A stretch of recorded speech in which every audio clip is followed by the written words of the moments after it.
はい、皆さんこんにちは。今日もスペシャル対談のお時間です。今日は国際機能法研究所所長、秋山誠さんです。ありがとうございました。ありがとうございます。いやもうね、肩書きを何と名乗ったらいいかが一番迷うんですけど、一番長い肩書きはやっぱり霊能職人なんで、お寿司を握るようにずっと霊能のことを最初から見たり聞いたりやってきてる。僕は体験者だったもんですけど。そうですよ。僕はやっぱたけしさんの番組で、あそこのイメージがすごい強くて。いや一応収録したやつを放映してるんですけど、紅白の裏だったんです。緊張と怒りがピークに出して、だんだん向かっ腹が立って、怒ってもうマイク自分で外して帰っちゃったんですよ。そういう時あったかも。そう。テレビしてる気で帰ったら、翌日からもう、なんかあれ瞬間視聴率最高ですよ。で、22分目になんか怒って帰ってくれませんかとか、本当にそういう電話が殺到して、テレビとしたら、ああいう番組って非常に論議があって、昔は何でもできたんですよ。しかしそういうことでいろいろ、そういう霊媒が有名になりすぎて新興宗教になっちゃうとか。オウムの事件。オウム以前からそういうのいたから、有名な監督でも映画を作るときにいろんな役者さんが来るじゃないですか。その役者さんが信仰してる全宗教団体回って挨拶に行かないと映画作れなかったわけ。要するにドタキャンされたら終わりじゃん。で、なんか特定のタレントさん変に扱ったら、もうバス面に行って宗教団体は抗議活動に来るんですよ。オウムっていうのは一つの切り口で、それ以前から長く続いた霊魂の穴みたいな。あったんで、それをだけどメディアとしたら断ち切れたのはかえってよかったもん。ただ、カルトとオカルトはまず違う。違います。このことをやっぱり分かっているメディア人も多くて、やっぱりオカルト問題はやらないと、いろいろ今度は社会的に逆にオカルト封印しちゃうと問題が多いことがあるんです。秋山さんの経歴がやべえな。そうね。だからちっちゃい時から結構社会に影響のある人たちたくさんうち来てたし、その頃普通に一般の方も自宅を仕掛ける状態。超能力少年って本当に有名になっちゃうと。夕方家帰ったら直接取材にもう家に来てますから。プライバシーも何もなかったですか。あれですよね。生まれたタイミングってよりかは、ある時をきっかけですよ。大きく分けてやっぱ2種類いるんですけど、生まれつきある人もいるんですけど、大体生まれつきの人ってのはもう職業にはしないし、あんまり言わないですよ。本人が認識がない場合は自分はだから精神的に変なんじゃないのって思ってたりもする。秋山さんは誰ですか？ UFO かなんか。僕は13歳の時に、転校してってなかなか友達できなくて、その時にそのテレビでテレパシーで UFO は呼べるんだぜみたいな話が出ていて、本当かなと思いながらちょっと引きこもりみたいなところもあったもんですけど、ずっと星空がなんか綺麗で、1ヶ月間ぐらいクリッターに夜中こう眺めてた。1ヶ月間ぐらい毎日。もう当時の自分の心理今振り返ってもおかしかったなと思うんだけど、ぴったり30日目に裏山からそろばん玉のお化けみたいなのがウィン、音はないんだけどシュッて出てきた時に山の木の葉っぱが多少触ってくるのが見えたけど、そんなに上じゃないんですよ。いきなりこのそろばん玉のこのエッジのところピーって青く光って光が当たったんですよ。でも当たった瞬間に光というよりはもう圧なんですね。一気にこう風を送られたような感じでドンってきて、そのまま後ろのベッドにバーンってこれぐらいで倒れて、そのまんまの格好で朝です。翌日学校行って普通に生活したら、それ以降なんかね、例えば硬いもの、こういう硬いものを触っても、触ってるうちにちょっと意識の中でこれが柔らかければなって思ってクニャってくる。これすごくね。本当になんか普通のこういうソファーとか、これがなかったら俺はひっくり返っちゃうよなと思いながら手をつくと、ソファーの中手だけ入ってるんですよ。いや、そういう変なことだらけになってる。歯ブラシも折れちゃう。いや、歯ブラシは本当によく折れた。あと、靴の縫い目がすぐ花開いたよ。靴の、あと、ボタンよく取れる。だから、うちの親は、あの子は転校して乱暴者になったんだ。本当にその上で見るわけ。だけど、説明のしようがない。当時、超能力っていう概念なんてそんなにあんま広がってない。そういう現象と超能力が結びつかなかったから。でも、僕にとって救いだったのはうまくできてるなと思ったら、その年がユリ・ゲラーが来たわけ。で、こうやって触ってると、スプーンってボロボロになるんですよね、みたいな。で、それをみんながそのイメージをテレビから受容してくれたから、僕は本当に救われたんですよ。ところが今度は、当時って学校で面白いやつがいます。なんか、スプーン曲がりますよ、みたいなことをはがきで投稿しちゃうやつがいて、テレビ。やってたんですか？じゃあ学校で。じゃあ学校で見せたりして、給食のスプーン曲げたりとか、したらもういろんなもう、有名4曲ぐらいは行ったり来たりしてね。その超能力少年って言って、いろんなそういう子たちがポンポン出てきたんです。出てきた。いっぱい出てきた。だはからそれもやっぱりそういう現象って周期的にあって。なんで出てきたんですか？でも今思うとそれ。いや、今客観的に考えて、僕は歴史を遡って調べてみた。自分に関わることだから。そうすると定期的に日本の干支でいうねえ牛とらうさぎぐらいのこの4年の生まれの人の中で何十年かに一遍そういう人たちが出てくる。何それ。基本的には60年から70年回ぐらいの周期でこう出てくる。僕はネズミ年の1960年生まれだから、60年から64年は超能力人間の含有率が高かった。で、その子たちが思春期までの間に能力出てきちゃう。その世代は結構いろんなことがピッて分かっちゃう世代なんで、どちらかというと上は戦中派だし、下はコンピューターキッズだし。確かに。ちょうどそういう難しい時代の橋渡しをする上で、あって人の気持ちが分かっちゃう連中がここに肉厚にいたことは、社会学的には良かったんじゃないかっていう気がする。面白い。だから何かそういうバランスを図っている神様なのか、超次元コンピューターなのか分かんないけど、そういうものがなんか調整をしてるんじゃないかと思うんですよ。なんかそれ言ったら有名な貞子さんの友吉さんの彼らもその時期に入るの？そうなんです。そうなんです。入るんですか？入る。あそこだってあの時めっちゃ連射実験とか。そう。あれもね、すごい。要するに幕末から明治にかけての、あれは長かったんですけど、40年間ぐらいは。まあ、福来智吉さん、東大の先生が超能力の研究に手を染めたこともメジャーな先生ですから、大騒ぎ。ところがあれも不思議で、あの時は世界同時多発なんです。メディアもそんな発達してない時代。世界中で同時に起きてる。だから、イギリス、アメリカ、フランスでは何が起きてるかっていうと、スピリチュアリズム。つまり、霊媒がバーッとくつぶられてる。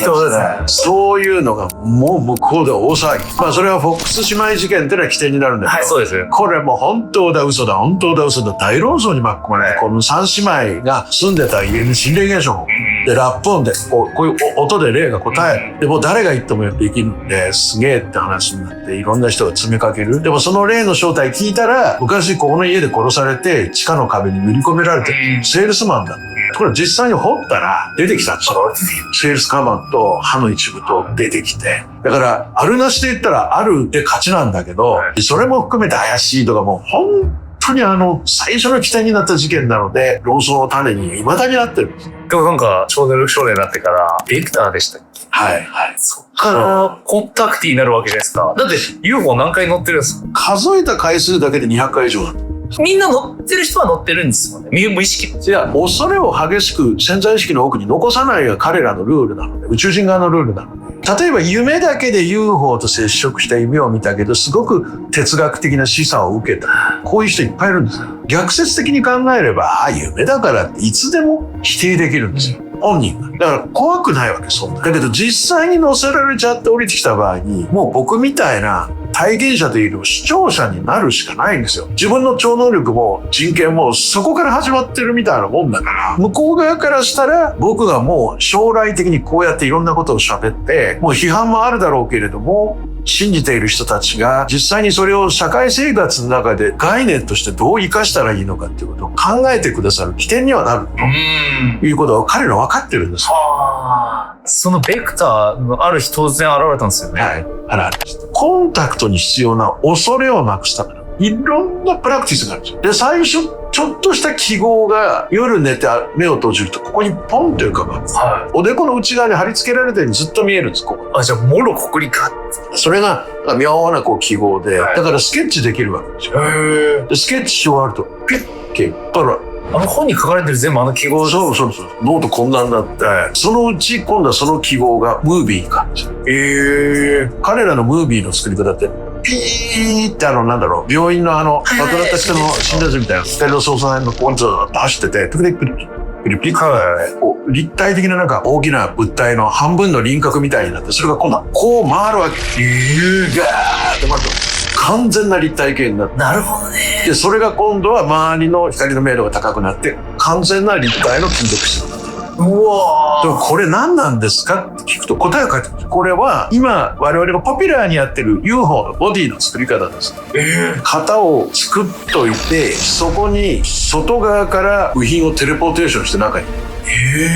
だから最初から完全パッケージの物体が作られるというようなプロセスを何度も見せられる。それに対する僕の恐れをなくすために細かいパーツから成立理由から全部見せられてる。優しいっすね。そうなんです。だから要するに基本的には彼らの基本ルールっていうのはなるべく怖がらせないで、将来的に重要な影響が社会に出せる人物に対してピンポイントで交流を図る。ただ大きく未来を変えないっていうのがある。ああ、面白いですよね。劇的に変えちゃダメなんだ。ダメだ。だから彼らは未来を先に知ってる人たち。つまり我々の未来人。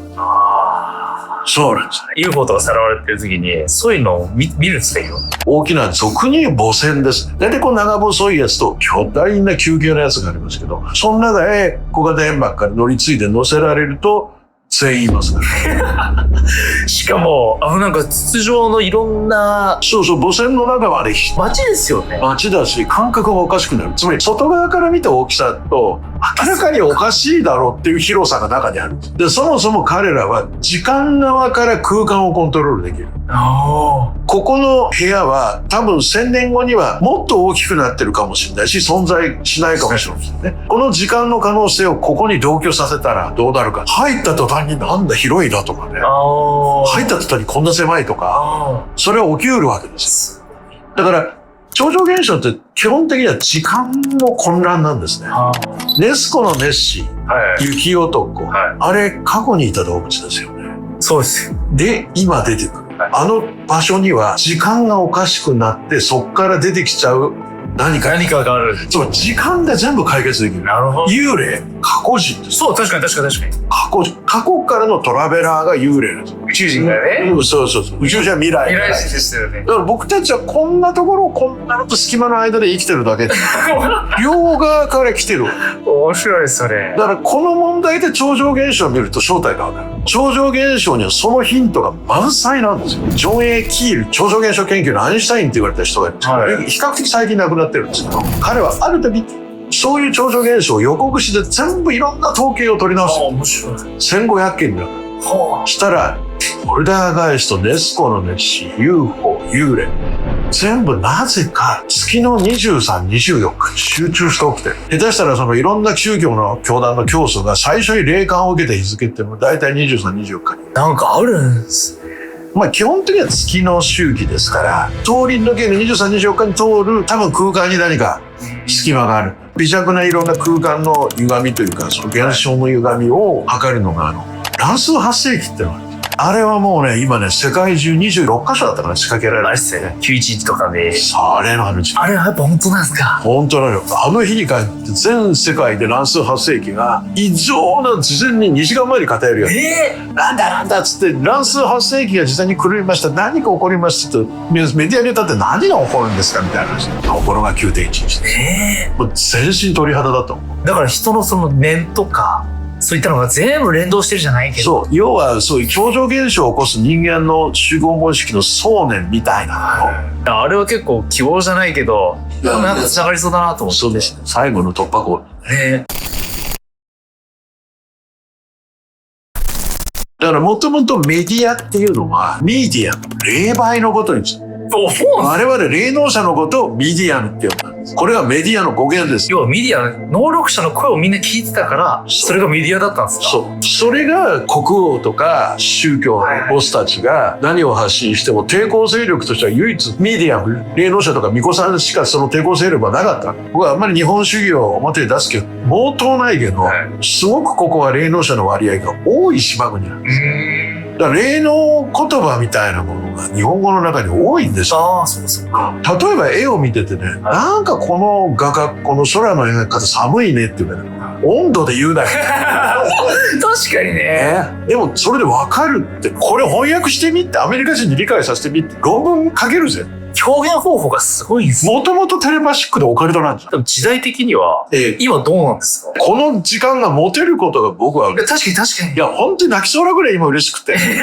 ちょっと喋りすぎちゃってるんですけど。ただ、今度はこちら側に関してもいろいろやばい線引きは引かれ始めていて、陰謀論自体が特定の団体、特定の人、特定の株価、これを意図してコントロールしたり、封印したり、いじめたくて陰謀論を巧妙に作り上げるっていう人たちが陰謀論市場に入り込んできてる。入ってきてですね。入ってきてる。だからこの前のコロナの問題だって一皮むくと結局推進派儲かるか反対派儲かるか。本当にね。最近は環境問題でも温暖化言った人たちどれだけ儲けた？言ってみろよ、金額をやって。確かに。みんなにそれつまびらかにしてから君たちが環境をやってると言えよ。スポンサーが後ろにどっちもいるじゃないかっていう話。それがなくなってきてんだ、今のメディアの面白いところですね。本当に言いたいこと言える。しかも、ちょっとピラミッド的な世界、崩壊してきてるじゃないですか。はいはい。ジャニーズ事件も、やっぱり、なぜあれがイギリスから発信されたんだ。そうですね、BBC から。あれみんなおかしいと思ってんだけど、別に予言じゃないけど、芸能界再編成が急激に進む。やっぱそうですよ。はい、そろそろ下地は整った各プロダクション政治力だんだん弱められてきてる、店頭公開取り消しは増えてる。はい、文化庁さん頑張ってねって。ここまでしか僕はこれ言えない。でもどう変わるかとかも分かるんですか？いや、だからアメリカ基準。アメリカが日本に推進しようとしてる流れは、タレントユニオンを作らせて、芸能人たちのギャランティーを上げる。映画にしろエンターテインメントにしろ、なんで日本はタコ部屋職人なんだよ。クリエイターが。いい役者さんが。日本が今までおかしかったんですよ。で、これをどういうふうに変えるかを、今、力を持ってる人たちは正しく考えてほしい。呪いじゃないですけど、はい。そういうのってやっぱすごいですね。すごいからこの分野は数千年持ってきたんじゃないですか。でも、それはその呪いを本当に対人に対してできる、人の動きを抑制できる能力を持ってるってことは、よっぽどメンタルが経験率も多くてしっかりしてないと、陰陽師みたいにはなれない。あと、全然やっぱり人間の体の健康と、逆に相手を抑制する霊的な技術で、桑田金次っていう人がいて、この人の本も今や古本で何枚もします。未だに生体師で聞くっていうやつのバイブルって言われてる。だからそれはいい方にも使えるわけ。ある意味禁術っちゃ禁術みたいな。はい。禁煙術ってやつです。そういうのを知ってるんですか？でそれはもう世界中の呪術師友達。例えばね、インドネシア行くでしょ。インドネシアの隅っこにちっちゃな森の地域がある。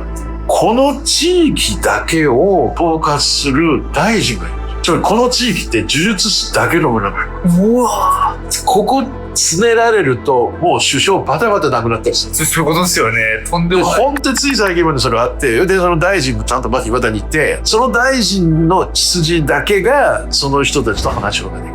敵にしちゃいけない重要っていうか。霊的には大先進国なんだ。大変高度でテクニカル。それを真似ようとしたのが西洋の魔術体というね。これ比較的新しい。あ、そうなんです。古いものはジプシーの呪術。ジプシーの呪術はルーツは東洋ですから。やっぱり日本の呪術筋金ですからね。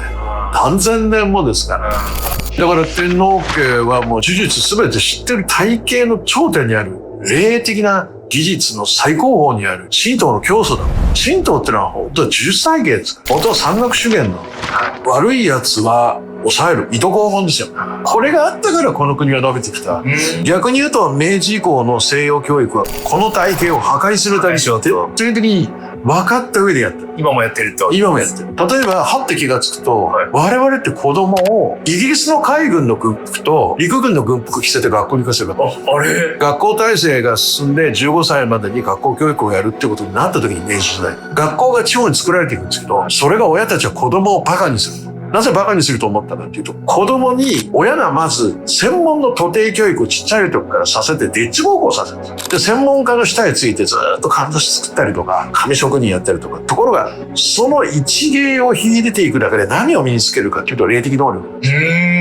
だから15歳までの間に、どこ行ったって食っていける力が身につく。職人技術も含め。この教育をやってたのに、そこがやっぱり日本だ。怖いところだと。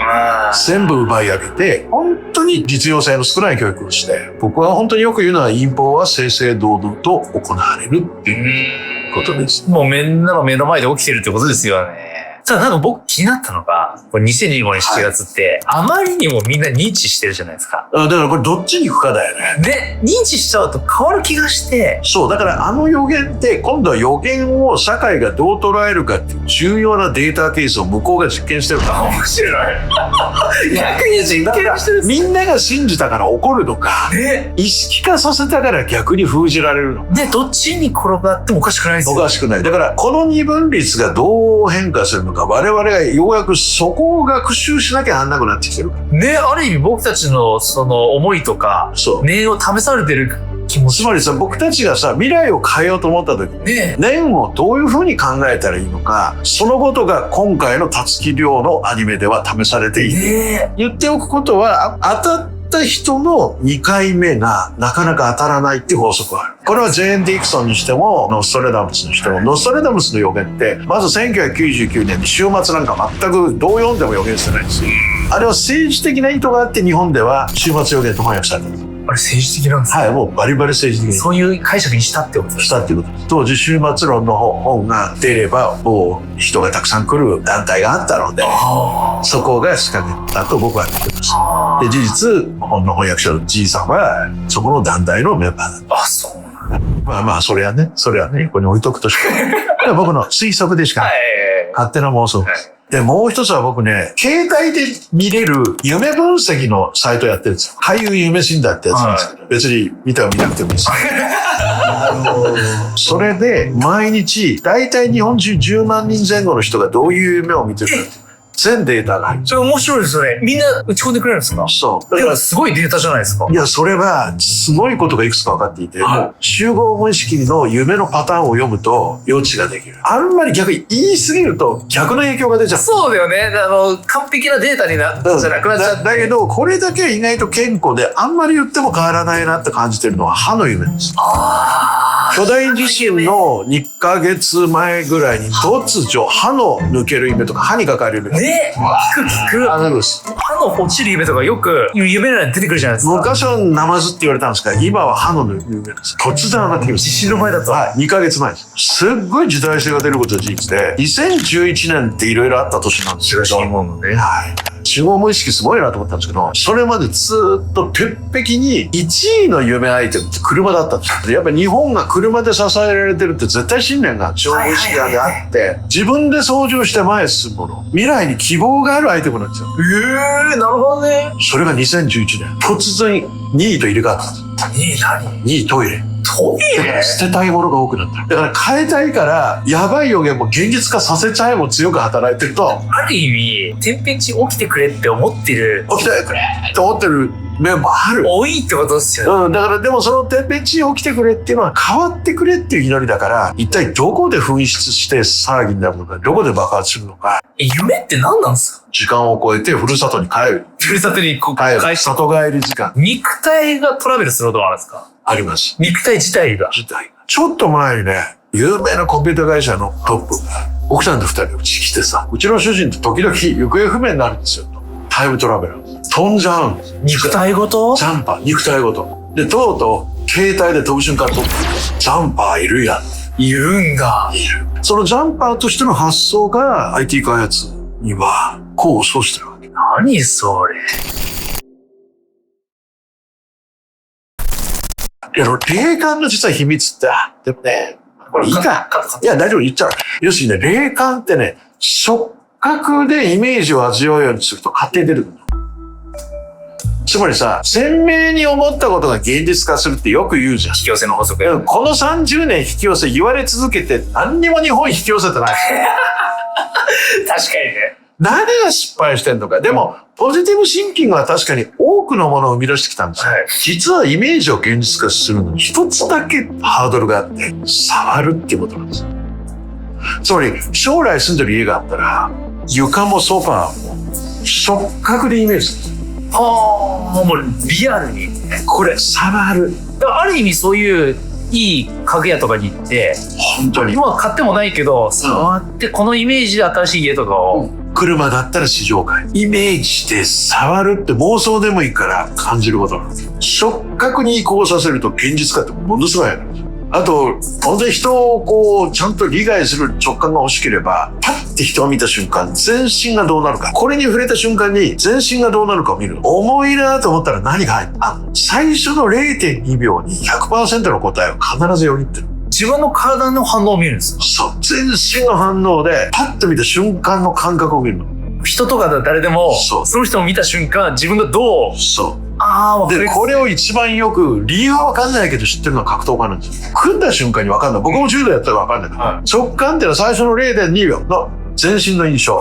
あと、触った時の思い。で、今度は触ると念じるを同時にやると念力が勝手に働いて、勝手に現実化を起きます。だから、社会事件としてみんなが重要しちゃうことって何か重要な意味がある。大体こういった能力者って、9割はさらわれてますよ。まあ、さらわれてます。初めてそういう人の話を映画でやったのがフェノメナン、トラボルタがやったよ。あれ、結論が違う話になってるけど、実際になんか光に遭遇した彼はそうなるわけ。で、それに近い話がもうちょっと前の映画で、スローターハウス5。知らないな。これはね、ぜひ見てください。ちょっと見よう。クラシッカルな映画だけど、スローターハウス5は、本当に事実に近いし、時間の飛び方がやばい。めちゃくちゃ面白いから。体験いろいろしてるわけじゃないですか。からしたら、ほぼ。泣いたもん、僕。これを映画にした人たちがいるんだ。コンタクティ映画作ってたんだ。有名なので言うと、木村さんとか。彼はやっぱ、そっち系なんですかね。そう。あれもね、伝統文化なの。農業系コンタクティって言われて、農業のやり方をしてる。だから木村さんは、ね、画期的な農業で NHK まで出てたのに、いや、僕実はこれの元の考え方って、宇宙人から教わったんですよ。言った途端にメディアザーヒーだ。ああいう事件って、実は、南米とかにいっぱいあるの。巨大野菜の作り方を宇宙人から教わったよろしたって言って、本当にこんなでっかいピーマンとか出してきた野菜。いや、だってニコラ・テスラなんてね、有名な。そうですよね。あの人、僕、金星人なんですけど。言ってますよね。ニコラ・テスラというコンタクティがいなけど、これないし。ないわけだよ。この基礎になった無線通信を発明したググリエルモ・マルコーニ、最初に作った2台しかない無線電信機ね、船で実験したの。それは宇宙人の通信が入りました。記者会見して。もう周り羽交い締め。二度と聞くんだったら羽交い締め。これも芸術家なんて絵の中にこっそり UFO を書き込んでる有名な芸術家っていっぱいいますから。なんか昔はそれこそ、聖ジ・ジョバンニとかヨーロッパの見ると、UFO みたいにいっぱい映ってるじゃないですか。だからその形から見て、これ系統だ、これ本当の話だ、わかるんだ。フリーメイソン系のって話いいでしょ。そういう、それ関連でやばいのってあるんですよ。実は世界には思いのほか秘密結社が多い。多いんですね。増上寺の地下で年に何回かわけのわかんないキリッとした人たちがいっぱい集まってるけど、あれは何とかね。増上寺の地下でなんで地下室あんだよとかね。やってるんですか？武道館の地下でなんか相撲にかこつけて集まる大量の人たちは誰これやっぱ家では一番身近な秘密結社だ。いろいろいっぱいあるんですか？ある。本も出されてる。オスペ。これ秋山さんどう思ってんだろうなって、本当どこまでが。これは実は僕何冊か翻訳出してますけど、これは葛藤があった本ですね。本当ですか？ただ絶対に日本では出すべきだと判断したんです。それはなぜかというと、この本は絶対宗教界とか精神世界で弱者の本なんですよ。しかしみんなネタ本にしてるの。してます。中身がすごすぎるから。やっぱみんな一部をここから取って何かしらに使って。いや、読めばわかるよね。天使が突然、まずタイプライター作ってください。特殊な。早打ちのできるタイプライター作って、そこをまたよく。自分で作ったんですか？特殊なタイプライターで猛烈な早打ちで、これ掲示を。全部書いたわけですね。彼が主張してるこれは、もう彼の中ではもう間違いなく。僕はジョージ・ハント・ウィリアムスンっていう人物がすごく好きで、UFO 陰謀論を最初に唱えた人。その人が自分の本の中でも絶対に尊敬してるの、オアスペア。何度も引用して、僕はそこで初めて知って、一番この本がかわいそうだったところは、四大宗教をやっぱり正面から絶対に違うって言い切っちゃってるんですね。僕結構やっぱ海外で育った分、海外のリサーチも結構するんですよ。ただオースペは全然海外でもしなくても注目されてないっていうか。いや、もう封印された。5分の1ぐらい日本のことを書いてるんですよ。200年前ですよね。いや、これがすごい。当時日本のことなんで、アメリカのどんな知識人だってアメリカの田舎に住んでる人関心なかったと思うよ。それこそ日本人が書いたならわかるんだけど、外国の人はそこまでね、日本のことをここまでガーンって。パン大陸って言われる、レムリアム伝説の元になった太平洋ロマンの中に実は巨大大陸があった。で、地図を見た時に僕は愕然としたんですよ。その形と元その一部が日本だったっていうんだけど、だから後で生き残った反対でみんなでジャパンってジャパンいう。で。面白いですけどね。比べない世界に豊かに生きる。ある意味で、今までは比べてたけど、これからはもういい意味でポジティブな個人主義って言ってたんですよ。そう。いや本当にそうですよね。そう。だからそれがはっきりしてきていて、逆にそういうものを否定してた経済学、社会学、物理学、いろんな側から今こっち来てみんな言い始めてるじゃないですか。今頃さとか。いや、本当にね。ケとか思うんだけど、しかし、ケティが400年にわたって資本主義は崩壊していくとこう言ってるわけです。もう壊れてる。ね。お前はすでに死んでいるって資本主義に言ったわけですよ。調べていくと、やっぱり大量生産品がまずダメですね。すぐにみんなおかしいぞって気づいちゃう。量になってるんです。そう。ネットが本来一番やるべきことは、こう生きられるエリートにして、この人たちがみんなで社会変えようさって叫んじゃうこと。最高っすね。YouTuber がもろそうじゃないですか、あれ。そうです。それ自分たちの個性をガーって出して、それをお金に変えてっていうのはすげえ共感できるなっていう。やっぱり誰にも侵されない哲学を発信して、みんな違う角度から人を元気にする。いいっすね。競わなくて済むわけ。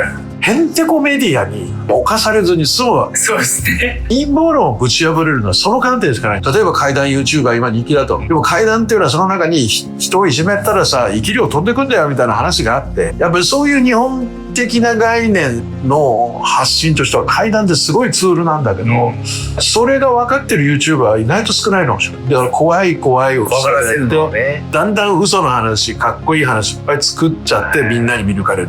やっぱ嘘多いんすか、いやー、僕も如月駅行ってみたかったっていう話。ロマンはありますよね。あそこでなんか剣持ったってみたいなのがあるわけだけど。確かに。そう。北海道にいる八木橋さんっていうおむすびを握ってる子がいて、で、すごい美味しいんですよ。で、八木橋さんの前に出していったんですよ。で、八木橋さんはもう何回もそういう宇宙人と交信してる方なので、もう見ただけで、美味しいのが分かるっていう。見ただけでエネルギーが違うって言ってました。いや、結局そういう価値観ですよ。なんとなくみんな感覚的にいいものっていうのを見て価値をつけてるわけです。そう。直角の延長上が聴覚だったり、視覚だったり。結局その手前には、要するにチャーム、英語ではチャーム、日本語では魅力ですね。これ見えない力って意味なんですよ。魅力の実ってあれ見えないって意味です。地味毛量の実なんだ。見えない。見えない力が魅力なんですよね。シャネルなんてさ、次々にへんてこりんな形のもの出すしさ、なんで買うんだろうと思うけど、やっぱり触った人わかるんだよね。あのシャネルって誰か充実ついてると思いますけど。シャネルがどんめすごいですか？シャネルやばいです。香水やばい。モテるジュースですから。マジっすか？香水つけた方が。自分の体質に合った香水とか、まあ、もっと手前で言ったらアロマですね。どういう香りで寝るか。全く違うよ。分かってくる。だから昔の魔女が香油を塗るっていうとこから香水始まる。もともと能力者があれ塗ってないと生きていけなかったから。まとってたりしてるんですよね。うわ、面白いね。なんかもう終わる直前にやばい陰謀論って言ったり。僕のただのお願い。そうです。僕のただのお願い。みんな学問って今あるエビデンスのもとに成り立ってると思いがちなんだけど、未来にしかエビデンスを求められない学問が2つあるんですよ。つまりそれは医療です。今やってる治療が未来においていいのかどうか。未来にダメだったのが立証された例なんて山ほどある。だからそれが突きつけられたのがコロナの問題。あれは医療の構造をみんなが知るための示唆なんで、もう一つは農業なんです。やたら宇宙人が農業、変な農業を教えるっていうのはね、農業も今日交配して作った種や植物が5年後どうなるのか。どうなるかっすよ。なんでビル・ゲイツは原種の種買い漁って、で、なんで今日本の地下掘って住んでんのかさ。何を軽井沢で。いや、ビル・ゲイツはもう50年先見てますよ。もうそれしか稼ぐ方法ないもん、彼は。目先の数年来のデータはみんな見ちゃってるから。やっぱり数年以上持つ植物がほとんどないのよ。枯れるように生きてるから。よく言う F1 種とか。はい。原種が重要なんです。野山に普通にジャカジャカ生える植物が意外と体に良かったんですよ。でも僕たちが調べて体にいい植物でハーブティーのっていう方法はあるよね。ありますね。